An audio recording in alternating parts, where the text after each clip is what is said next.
अस्सलाम वालेकुम मेरे प्यारे प्यारे व्यूवर्स को मेरा प्यार भरा सलाम। मैं हूँ हफ्सा फरीद और आप देख रहे हैं मेरा YouTube channel Hafsa Farid cooking. मेरी दुआ है कि अल्लाह आप सबको खुशबाश रखे, सलामत रखे और आपकी तमाम तर जायज़ ख्वाहिशों को पूरा करे, हर मुश्किलात को आसानी में तब्दील कर दे, आमीन। आज मैं आप सब के लिए क्रिस्पी और जूसी जलेबियों की स्पेशल रेसिपी लेकर हाजिर हुई हूँ। बहुत ही कम इंग्रेडिएंट यूज़ होंगे इस रेसिपी में। जिस तरीके से मैं बनाने जा रही हूँ, अगर आप पहली दफ़ा भी ये रेसिपी बना रही हैं तो मेरी 100% गारंटी है कि बिल्कुल परफेक्ट, क्रिस्पी और जूसी बनेंगी और आप हैरान रह जाएंगी कि ये जलेबियाँ हमने घर में बिल्कुल हलवाई स्टाइल में खुद बनाई हैं। तो चलिए फिर इस रेसिपी को हम बनाना स्टार्ट करते हैं। सबसे पहले बिस्मिल्लाहिर्रहमानिर्रहीम, हम एक प्यारा सा बाउल लेंगे और इसमें 1.5 कप के करीब मैदा शामिल करेंगे। मैदा शामिल करने से पहले आप अच्छे से छान लीजिएगा। अब 1 टेबलस्पून बेकिंग पाउडर शामिल करेंगे। साथ ही यहाँ पर 2 टेबलस्पून भरकर दही शामिल करेंगे और ध्यान रखेंगे कि जो दही है वो खट्टी ना हो बल्कि रूम टेम्परेचर की हो। अब बस यही इंग्रेडिएंट हमने शामिल करने हैं। तो बहुत ही सिंपल तरीका मैं आपको बता रही हूँ जलेबियाँ बनाने का, और जब ये बनेगी ना तो इनका जो टेस्ट है वो लाजवाब होगा। और साथ ही हम हल्का सा पानी भी शामिल करते जाएंगे और ध्यान रखिएगा कि जो पानी है वो ठंडा ना हो बल्कि रूम टेम्परेचर का हो और एक परफेक्ट अमेज़े की शक्ल इख्तियार कर ले।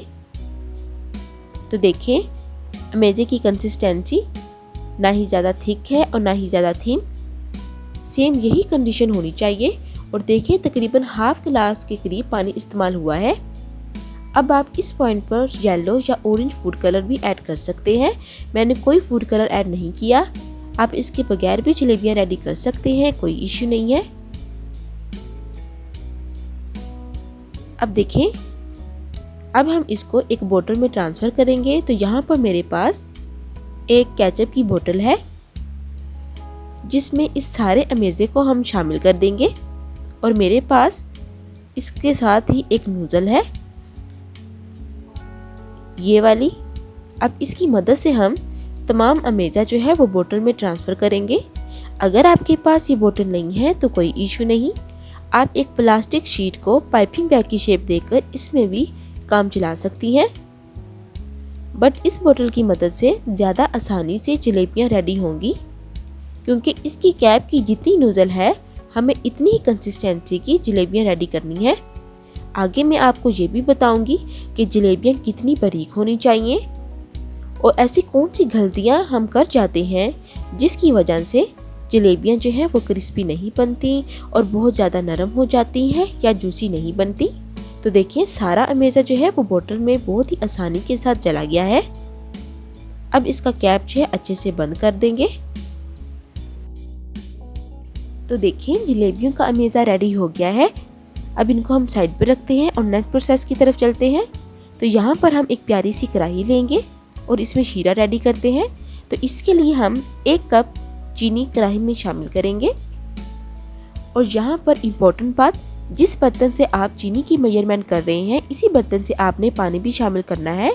तो यहाँ पर मैं 1.5 कप के करीब पानी शामिल कर रही हूँ और साथ ही शीरे में जायका देने के लिए 3 अदद छोटी सब्ज इलायची शामिल करेंगे। फ्लेम ऑन कर देंगे और स्पैचुला से हिलाते जाएंगे ताकि चीनी नीचे से लगे ना और अच्छे से मेल्ट हो जाए। अब यहाँ पर एक इम्पोर्टेंट बात, बहुत से लोग कहते हैं कि शीरा 1 तार बनना चाहिए या 2 तार बनना चाहिए। तो जलेबियों की रेसिपी में ऐसा कोई सी नहीं होता। आपने शीरे की तब तक पकाई करनी है जब तक ये चिपचिपी होना शुरू हो जाए। तो देखें चीनी अच्छे से मेल्ट हो गई है। तो यहाँ पर शीरे का कुकिंग प्रोसेस स्टार्ट हो गया है और ये तकरीबन रेडी हो गया है। अब हम चेक करेंगे शीरे को। तो देखिए ये हैंड के साथ चिपकना शुरू हो गया है। अब इस पॉइंट पर एक स्पेशल इंग्रेडिएंट शामिल करेंगे। तो यहाँ पर 2 टेबलस्पून के करीब सिरका शामिल करेंगे।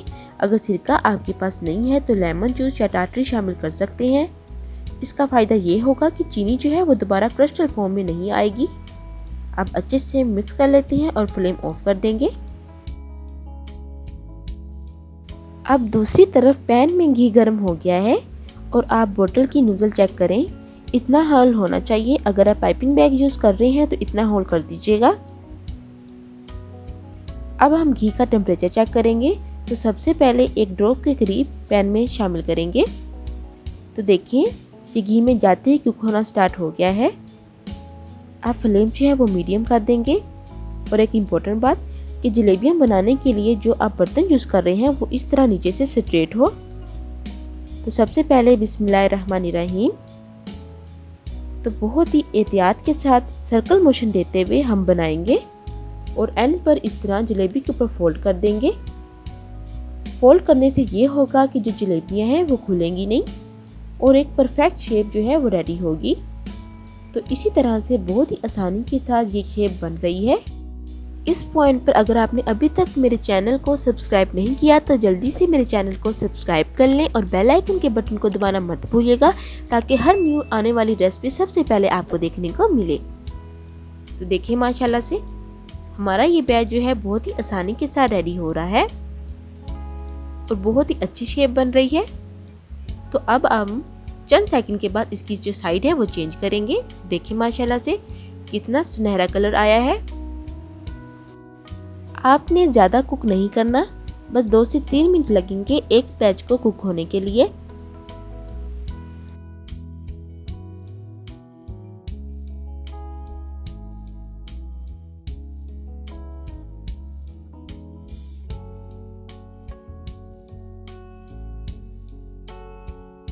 तो देखिए माशाल्लाह से जलेबियाँ अच्छे से रेडी हो गई हैं। अब यहाँ पर एक ट्रिक बताऊंगी आपको, जिससे जलेबियाँ एक तो जूसी बनेंगी और दूसरा क्रिस्पी भी। तो आपने जैसे जलेबियाँ अच्छे से फ्राई हों, आपने गरम गरम ही शीरे में ऐड करते जाना है और चंद सेकंड स्टे देने के बाद आपने स्ट्रेनर की मदद से निकाल लेना है। अगर जलेबियाँ शीरे में ज़्यादा देर तक ठहरी रहीं तो जलेबियाँ जो है वो बहुत ही नरम हो जाएंगी, क्रिस्पी नहीं बनेंगी। ठीक है।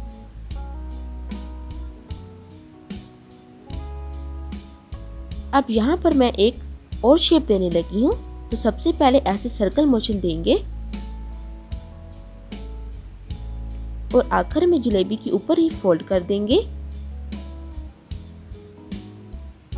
आप कलर देने के लिए इसमें ऑरेंज कलर भी ऐड कर सकते हैं। मैंने इसलिए ऐड नहीं किया कि अगर आपके पास ना हो तो आप परेशान ना हो। तो इस तरीके से हम ये डिज़ाइन बनाते जाएंगे। बहुत ही मज़े का ये डिज़ाइन है और एंड पर फोल्ड कर देंगे ताकि जो जलेबियां हैं वो ओपन ना हो और एक परफेक्ट शेप जो है वो रेडी हो।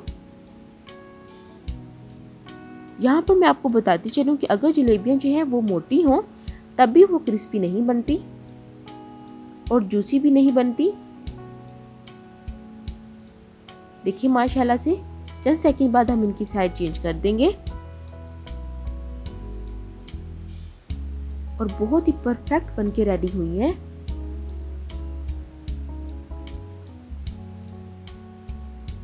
अब तो वैसे भी सर्दियां हैं और सर्दियों में जलेबियां बहुत शौक से खाई जाती हैं। गर्मा गर्म जलेबियां हो और साथ चाय हो तो क्या ही बात है। तो देखिए जलेबियां अच्छे से रेडी हो चुकी हैं। अब हम गर्मा गर्म ही शीरे में ऐड करेंगे और जो बाकी जलेबियां हैं वो जल्दी से स्ट्रेनर की मदद से हम निकाल लेंगे ताकि जो एक्स्ट्रा शीरा है वो आराम से निकल जाए।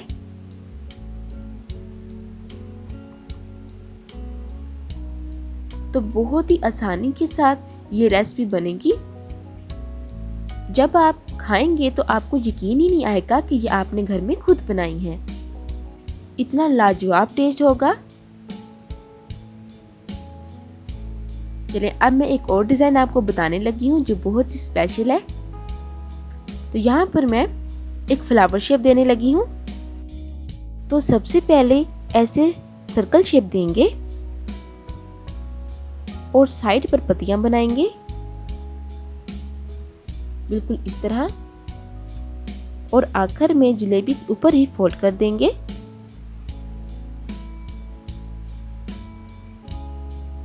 अब चंद सेकंड के बाद साइड चेंज करेंगे। तो देखिए माशाल्लाह से कितना प्यारा फ्लावर बना है। तो देखिए यहाँ पर तकरीबन सारी जलेबियाँ रेडी हो गई हैं। अब मैं डिश आउट करूँगी। तो देखिए माशाल्लाह सुभान अल्लाह कितने मज़े की हमारी जलेबियाँ रेडी हुई हैं। बहुत ही आसानी के साथ झटपट, सिर्फ आपके पास 2-3 चीज़ें मौजूद हों तो आप जल्दी से ये रेसिपी बना सकते हैं, अपने मेहमानों को खुश कर सकते हैं। अब वैसे भी सर्दियाँ हैं तो गर्मा गर्म चाय हो और साथ जलेबियाँ हो तो क्या ही बात है। बहुत ही मज़ेदार, कुरकुरी और रसीली जलेबियाँ हमारी रेडी हुई हैं, बिल्कुल हलवाई स्टाइल में। तो उम्मीद करती हूँ कि आपको आज की रेसिपी बहुत ही पसंद आई होगी। फिर मिलूंगी एक नई रेसिपी के साथ, तब तक हफ्सा फरीद को दे इजाज़त। अल्लाह हाफिज़।